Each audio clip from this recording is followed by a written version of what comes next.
사도행전 11장 26절에 보면 안디옥에서 최초로 예수 믿는 사람들을 그리스도이라 이렇게 칭하였다라는 기록이 있습니다. 그런데 그 이전에 문헌에 보면 그리스도이라 불리기 전에 예수 믿는 사람들을 people of the way, 길의 사람들 또는 길 위의 사람들이라고 불렀습니다. 그 길은 예수의 길이었고 십자가의 길이었고 생명의 길이었고 구원의 길이었습니다. 그래서 예수 믿는 사람들을 people of the way 그렇게 불렀습니다. 그러므로 그리스도인이 누구냐? 그리스도인은 교회 다니는 사람을 말하는 것이 아니라 예수님을 믿고 그 예수를 따라 사는 사람을 그리스도인이라고 부르는 것입니다. 그리스도인이 누구냐? 삶에 끊임없이 다가오는 시험과 유혹을 예수 이름으로, 예수와 이름으로 단호히 커트해버리고 거룩한 삶을 추구하는 사람을 그리스도인이라고 부르는 것입니다. 그리스도인이 누구냐? 그 거룩한 길 위에서 한 걸음 한 걸음 삶의 발걸음을 내디딜 때마다 아이고 힘들어, 아이고 죽겠네 라는 불평이 아니라 그 발자국 위에서 하나님을 찬양하는 사람, 그 사람을 그리스도인이라 하는 것이지요. 그렇다면 왜 찬양할까? 왜 삶의 길 위에서, 삶의 여정에서 우리는 하나님을 찬양할까? 내가 받은 것이 있기 때문에 그렇습니다. 그것이 무엇입니까? 그것을 은혜라고 이야기하는 것이고, 지난주일에 네 가지 차원에서 은혜를 정리를 했습니다. 나를 하나님께 가까이 하고 하나님을 믿게 하고 의지하며 살게 하는 삶의 모든 내용이 은혜요. 주님께서 때를 따라 도우시고 인도하시는 것을 은혜라 하고, 주님께서 나와 함께 하시고 지금도 오늘도 이 시간에도 나에게 말씀하시기 때문에 그것을 은혜다라고 이야기를 하고, 하나님이 나를 만나주시고 나를 사랑해 주시는 것, 그것을 은혜라고 정리를 했습니다. 그리스도인이 누구냐? 그 은혜에 감사하는 사람이 그리스도인입니다. 그렇게 받은 은혜가 많아요. 문제는 그렇게 받은 은혜가 많음에도 불구하고 감사가 생략됐다는 거예요. 이런 사람을 뻔뻔한 사람이라고 합니다. 입으로 은혜를 수없이 많이 이야기를 하고 은혜다라고 찬양을 하지만 감사가 생략됐습니다. 그래서 저는 입으로 은혜를 이야기하는 사람이 정말 감사가 넘치는 줄 알았어요. 그런데 삶을 이렇게 겉에서 보니까 감사가 완전히 생략되고 단절된 사람이 적지 않습니다. 여러분, 누가 감사하고 누가 감사하지 않을까요? 하나님께서 내게 주신 은혜가 있다라고 알고 깨달은 사람은 감사합니다. 그런데 하나님께서 내게 주신 은혜가 있다라고 알지 아니하고 깨닫지 아니하는 사람은 그저 다른 사람이 감사하니까, 내가 감사드리지 아니하면 편해서 좀 부끄러우니까 좋아요. 사람들 눈에 부끄러운 것은 인식하면서 하나님 보시기에 부끄러운 것은 왜 그냥 퉁치고 넘어가려고 할까? 시편 116편의 저자는 미상인데 그 이름 모를 시편의 기자가 이렇게 찬송합니다. 내게 주신 모든 은혜를 내가 여호와께 무엇으로 보답할까? 내게 주신 모든 은혜로 고백한다고 하면 그 다음 나오는 질문이 내가 무엇으로 보답할까? 이것으로 이어져야 된다는 겁니다. 입만 열면 내게 주신 모든 은혜입니다. 정말 신앙생활 열심히 한 줄 알았어요.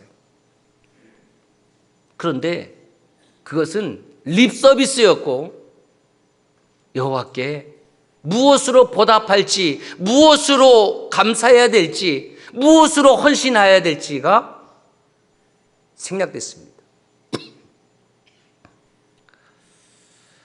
사도 바울이 디모데에게 마지막 시대에 고통하는 때가 이르는데 그 고통하는 징조를 18가지를 말씀을 하잖아요. 그 왜 고통받느냐? 그 18가지 중에서 거룩함을 잃었기 때문에, 거룩과 상관없이 살기 때문에, 그것은 하나님과 상관없이 살기 때문에 고통받는데 자신이 하나님과 상관없이 살면서도 고통받을 때에 또 이렇게 물어요. 하나님 나에게 왜 이렇게 고통을 주십니까? 오케이. 그대가 하나님과 상관없이 살았기 때문에, 죄를 멀리하지 않았기 때문에, 죄를 커트하지 않았기 때문에 정결하고 깨끗하고 순결한 믿음 생활을 하지 않았기 때문에, 그리고 스스로를 향해서 이만하면 나는 썩 괜찮은 그리스도인이지 스스로 셀프 면죄부를 발행하는 것입니다. 그런데 그 거룩함을 잃은 사람에게 나타나는 분명한 표징이 무엇이냐? 감사가 없습니다. 감사를 떼먹어요. 감사를 떼먹어. 그래서 디모데후서 3장 2절에 감사하지 아니하며 이렇게 되어 있습니다. 여러분, 하나님을 향해서 감사하고, 가족을 향해서 감사하고, 이웃을 향해서 감사하고, 그렇지 몸된 교회 공동체에 지체된 형제 자매를 위하여 감사하고, 마땅한 것임에도 불구하고 그 마땅한 것이 중단되었다고 하면, 끊어졌다고 하면 그것은 자신의 영이 심각하게 중병에 들었다라는 사인입니다. 여러분, 내 삶에 감사가 없습니다. 감사가 사라졌습니다. 저는 감사를 강요하고 싶은 마음이 없습니다. 문제는 뭐냐면 내 삶 속에 감사가 사라지면 누가 고통받나? 감사를 받는 사람이 고통받나? 아니요. 내가 드려야 될 마땅한 감사가 없으면 하나님이 고통받을까? 아니요. 아닙니다. 감사가 사라진 그 사람이 고통받아요. 하나님을 향해서, 이웃을 향해서, 믿음의 형제 자매를 향해서 마땅히 감사드려야 할 그 감사가 사라지면 받는 사람이 고통받는 것이 아니라 자기 자신이 고통받아요. 그 고통받는다라는 증거가 뭐냐? 내 안에 기쁨이 사라진 겁니다. 다른 사람은 다 예배 드릴 때 기쁘고 예배당에 나올 때 기쁜데 나는 안 기뻐요. 그리고 심중에 이르기를 저 사람은 뭐가 그렇게 기쁘다는 것이지? 이 기쁨, 주님 주신 것, 하나님이 주신 기쁨이 내 안에 없으니까 그냥 의무감에, 하나님 보시기가 아니라 다른 사람 보기에 왜 교회 안 나왔냐고 그렇게 묻는 말에 개면적으니까 나와 있다고 하면 그는 예배에 기쁨이 없습니다. 여러분, 고통이 무엇입니까?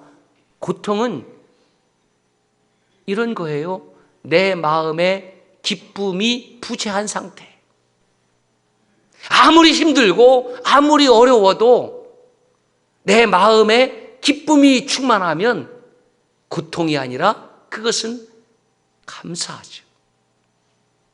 어제 강단 미화팀, 여전도 회장님 비롯해서 사역자들이 이렇게 아름답게 추수 감사의 예물을 상징적으로 하나님 앞에 이렇게 드립니다.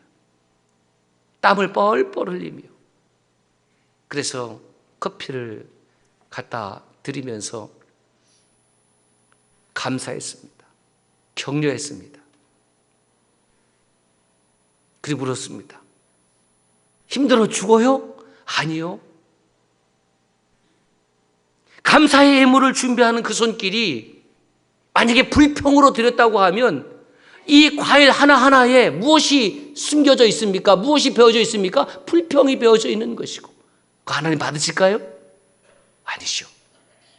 힘들어도 피곤해도 기쁨으로 감당하니까 하나님께서 우리의 마음을 받으시는 추수감사 예물이 될 줄로 믿습니다. 그래서 감사가 무엇이냐 이렇게 정리를 했어요. 시작. 감사는 내 안에 기쁨이 밖으로 흘러나오는 것이다. 내 안에 하나님이 주신 기쁨이 가득하고 충만하고 넘치는 그것이 밖으로 흘러나올 때 그것을 감사라고 하는 거죠. 그러니까 내 안에 기쁨이 충만하지도 않은데 억지로 쥐어짜서 감사를 드려봤자 그것은 가인의 감사밖에 되지 않는 것입니다. 사랑하는 성도 여러분, 이것을 기억하십시오. 감사가 사라진 삶에는 이미 하나님의 심판이 시작된 것입니다. 이것을 기억하십시오. 사탄에게는 감사가 있다 없다? 없습니다. 사탄에게는 감사가 없어요. 그렇다면 오늘 내게 감사가 사라졌다면 나는 사탄의 길로 걸어가는 거예요. 다른 것이 사탄이 아닙니다. 마땅히 하나님께 드려야 될 감사가 사라졌다고 하면 그는 하나님과 무한한 거리감을 갖는 것이고, 그렇게 하나님과 무한한 거리 관계를 가지고 존재하는 것이 사탄입니다. 사탄은 감사가 없고요, 우리의 감사를 방해합니다. 그래서 사탄은 하나님의 은혜와 아무런 상관이 없이 그렇게 존재하는 거예요. 무엇이 감사한 것이냐? 내가 하나님의 은혜와 지속적인 관계를 갖고 살아가는 것이 정말 감사한 것이다.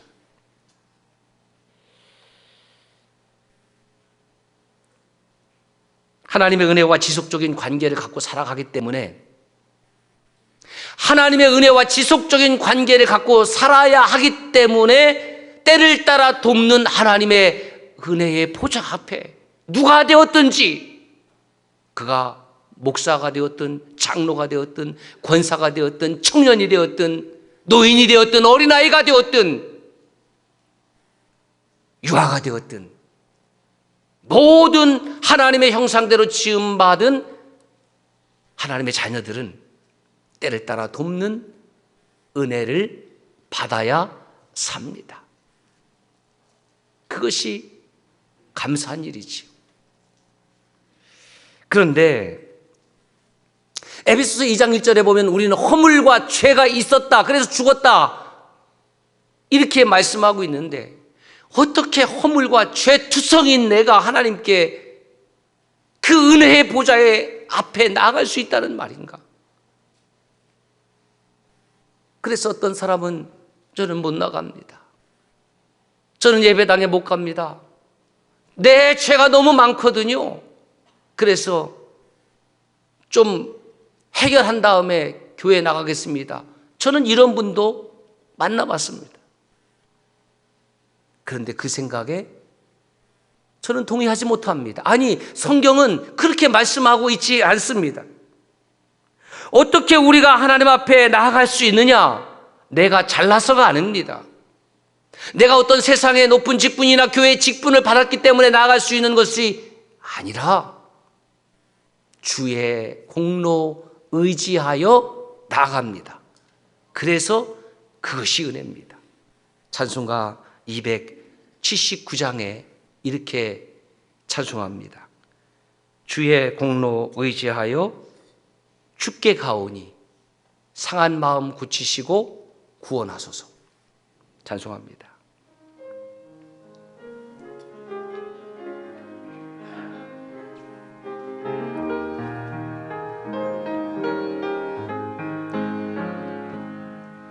주의 공로 의지하여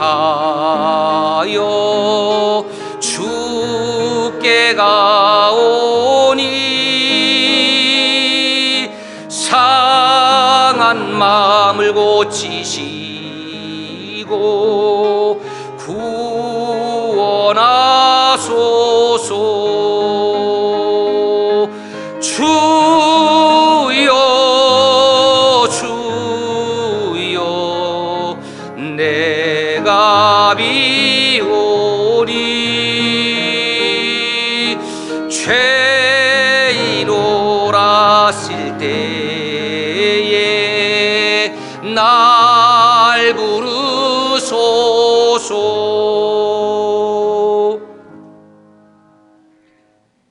허물과 죄가 많지만 그래서 나 스스로는 도무지 하나님께 나아갈 수 없는데 주님의 공로 의지하여 주님 앞에 나아갈 수 있으니 그것이 얼마나 고마운지.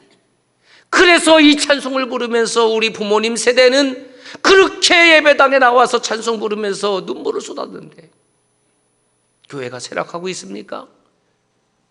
신앙이 지금 다 멀어졌습니까? 왜 그런지 아세요? 주의 공로 의지하여 나아가지 않았기 때문에. 주의 공로 의지해서 상한 마음을 주님 앞에 쏟아내면서 주님 나를 긍휼히 여겨주십시오라고 눈물이 사라졌기 때문에. 먹을 것 입을 것 쓸 것이 풍족해서 더 이상 하나님을 찾지 아니하고 나는 살아갈 수 있으니까. 그래서 성도들이 찬송하다가 울고 울다가 기도하고 그러다가 말씀 받고 그것이 어느덧 한국교회에서 사라졌기 때문에 교회에 하나님의 백성들이 자취를 감추기 시작하고 교회가 문을 닫는 거예요. 하나님 앞에 그 상한 마음을 주의 공로 의지하여 나아가서 쏟아내는 성도들이 적기 때문에 아무리 예배당을 화려하게 지었다 한들 북미의 교회들처럼 유럽의 교회들처럼 그 예배당이 술집으로 변하고 호텔로 변하고 팔려가는 것 아닙니까? 왜 어떤 시대 때는 그렇게 수없이 많은 하나님의 백성들이 그 하나님의 말씀을 받기 위하여 사모하는 마음으로 예배당이 미어터져라 왔는데 왜 이 시대는 하나님의 사람들이 교회에서 사라져서 왜 다음 세대가 사라져서 그렇게 눈물 흘리고 있다는 말인가? 사랑하는 여러분, 우리가 하나님께 나아갈 수 있는 유일한 방법이 무엇입니까? 그게 감사잖아요. 왜 이스라엘 백성들이 출애굽해서 그 어렵게 40년 광야 세월을 지났는데 가나안 땅에 들어가지 못했나? 감사를 잃어버렸습니다. 감사가 채워져야 될 자리에 불평이 채워졌어요. 하나님이 가장 싫어하는 것이 하나님을 향하여 불평하는 거예요. 하나님을 향하여. 그 백성들이 다 광야에서 쓰러졌습니다. 이것이 오트 세미온 사인입니다.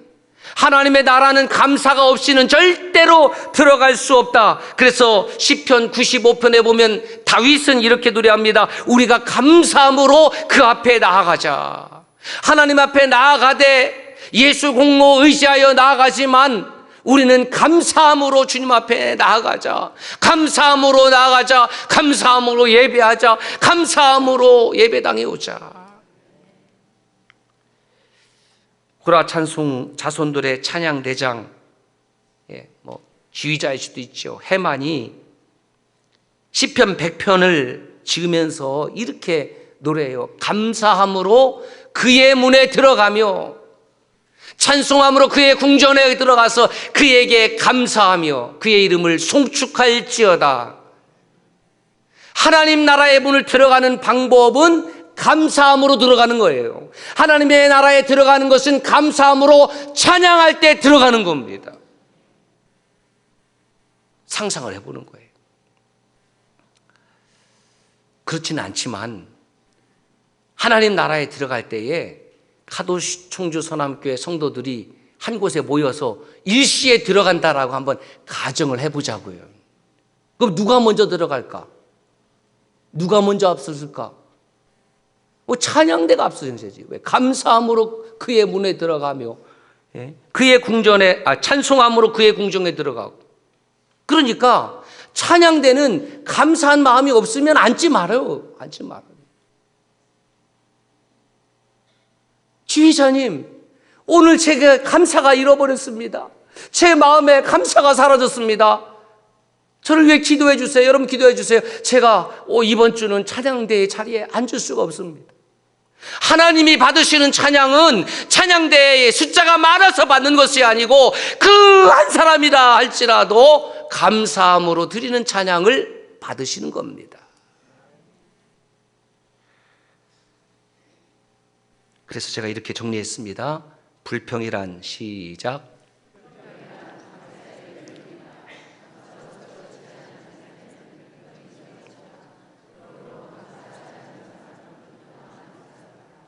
여러분, 가인에게 감사가 없었습니까? 감사가 있었죠. 왜 없었어요? 재물이 없었습니까? 있었지요. 왜 없었어요? 그런데 그 감사는 형식적인 감사고 위선적인 감사였기 때문에 감사가 아닌 거예요. 예루살렘 성전에 바리새인과 세리가 두 사람이 올라가서 기도합니다. 세리는 감히 하늘을 향하여 고개도 못 들고 고개 푹 쳐박고 하나님 저를 긍휼히 여겨주세요. 저는 죄인입니다. 자기 자랑할 게 없습니다. 이 세리는 누가 봐도 죄인이야. 누가 봐도. 야, 이 죄인아 그러면 그렇지 내가 죄인이지. 왜? 로마 제국의 관리로 세금 걷는 관리로 살아가니까 이 매국노 아니에요? 일제시대 때에 일본 경찰서에 가서 순사를 하면 그 매국노 아니에요? 딱 손가락질하는 거죠. 뒤에서 욕하고 아무개네 자식인데 저짓거리하고 있대. 응? 저거 나쁜 놈이야. 죽일 놈이야. 응? 별의별 욕 다 하지 않겠습니까? 그 입장에서는 우리 국민들의 입장에서는 그렇게 욕할 만하잖아요. 유대인들 입장에서는 세리는 저건 누가 봐도 나쁜 놈이야. 왜? 한 데나리온 세금을 걷어야 되면 거기다 좀 더 보태서 한 데나리온 반 정도 걷어야지 자기도 먹고 사니까 그렇게 로마 제국에서 정책을 폈어요. 따로 봉급을 준 게 아닙니다. 그러니 또 그거 안 하면 그냥 두겠습니까? 로마 제국이? 어쩔 수 없이 그 일을 하면서 너무너무 고통스러우니까 수많은 세리들 가운데 이 세리는 그래도 양심이라는 것이 살아서 성전에 올라와서 하나님 저를 긍휼히 여겨주세요. 저는 죄인이지 않습니까? 이거 고백하고 있는 거예요. 반면에 이 바리새인은 기도를 하는데 어떻게 기도합니까? 자기의 의로움을 드러내잖아요. 나는 토색한 일도 없고 불의한 것도 없고 간음하지도 않았고 이 얼마나 깨끗한 삶입니까? 얼마나 멋진 삶입니까? 누가 봐도 훌륭한 삶이에요. 세리와 비교해도 이 사람이 훨씬 더 훌륭한 삶이에요. 그런데 주님의 평가는 누구의 손을 들어주느냐? 이 바리새인의 손을 들어준 것이 아니고 이 누가 봐도 죄인인 죄인의 손을 들어주는 겁니다. 저와 여러분들 향해서 예배 끝나고 나갔는데 야, 이 죄인아 그러면은 기분 나쁠 사람이 어디 있습니까? 기분 좋을 사람이 어디 있습니까? 저 같은 거래. 나만 죄인이냐? 너도 죄인이지 이놈아. 갖고 물고더라도 늘어지지. 예? 이 바리새인이 어떻게 자기 자신을 평가하고 있냐면 18장 9절을 보세요. 자기를 의롭다고 믿고 이 사람은 하나님을 믿는 것이 아니라 자기를 믿는 사람이구나. 그거 왜 성전에 나왔어요? 자기의 의로움을 드러내기 위한 방편으로 하나님을 이용하고 성전을 이용하고 신앙을 이용한 것 아닙니까? 그러니까 내 신앙이 표준이니까 그냥 다른 사람들은 우습지요. 멸시하는 거죠. 그리고 대놓고 그렇게 기도하는 거예요. 하나님이요, 나는 다른 사람들 곧 토색 불이 가늠하는 자들과 같지 아니하고 옆 사람 보니까 나는 저 세리와 같지 아니하고. 용서하고 들으세요. 아마 이런 마음이 있을 거예요. 나는 저 새끼하고 같지 아니하고 저 자식하고 같지 아니하고 저 나쁜 놈하고 같지 아니하고 같지 아니해서 감사했어요. 같지 아니해서 하나님이 받으시는 감사가 아니었다. 감사를 드렸지만 그런 감사는 하나님께 필요 없다. 주님은 누가 봐도 괜찮은 바리새인을 의롭다 칭하지 아니하시고 누가 봐도 죄인인 세리의 손을 들어주셨습니다. 그 말은 죄인이 죄인임을 고백할 때에 예수 십자가의 공로로 덮어주셔서 의인되게 하신다. 저를 포함해서 누가 죄 없다고 얘기하겠습니까? 그런데 실제로 사는 모습을 보면 하나님이여 나를 긍휼히 여겨주시옵소서 이런 삶의 자세는 없고 너무 뻔뻔해. 무슨 말이냐? 감사가 사라졌어요. 마땅히 주님의 긍휼하심을 받았다고 하면 내가 무엇으로 여호와께 보답할까의 마음은 다 사라진 채로 너무너무 뻣뻣해. 번번하고 뻣뻣해. 그래서 교회 안에서 아주 교묘히 자신의 의로움을 드러내기 위한 수단으로 교회의 직분을 감당하는 거죠. 뼈 때리죠? 뼈 때리십니까? 아프십니까? 그러면 회개하세요. 지금 여러분들이 담당하는 모습이 하나님 앞에서 그렇게 칭찬받을 만하고 하나님이 받으실 만한 모습인지 생각이 안 됩니까? 깨달아지지 않습니까? 무뎌졌습니까? 들리지 않습니까? 그렇다면 소망 없습니다. 시간도 없고 기회도 없습니다. 타인과 자신을 끊임없이 비교하면서 자기의 우월성을 드러내기 위하여 예루살렘 성전을 찾아갔던 바리새인처럼 나 자신도 그런 사람이 될까 경계하고 근신하고 깨어 있어야 된다는 말씀입니다. 신앙생활의 중요한 행위가 무엇입니까? 기도, 찬송, 신앙고백, 말씀, 헌신 다 들어있는데 요약하면 신앙생활은 감사생활입니다. 오늘 우리가 또 한번 추수감사의 계절을 맞이할 수 있음도 감사합니다. 2024년 추수감사주의를 맞이할 수 없는 분들도 있지 않겠습니까? 그렇다면 오늘 거룩한 성도의 길을 가는 저와 여러분들의 감사는 과연 어떤 감사인가? 다른 사람과 같지 아니함을 감사하는 것인가? 365 감사, 그 감사가 영원으로 이어진 감사인가? 제가 이렇게 정리했습니다. 거룩의 다른 이름은 감사요, 감사한 만큼 그래서 행복하다. 감사를 강요하고자 함이 절대로 아니라 우리 가도시 청주 서남교회 모든 지체들은 1년에 한 번 드리는 감사의 절기로 퉁치지 아니하고 하나님 나라에 이를 때까지 365 감사로, 영원한 감사로 그렇게 드려지기를 축복합니다. 오늘 저와 여러분의 감사는 어떤 감사입니까? 기도하겠습니다.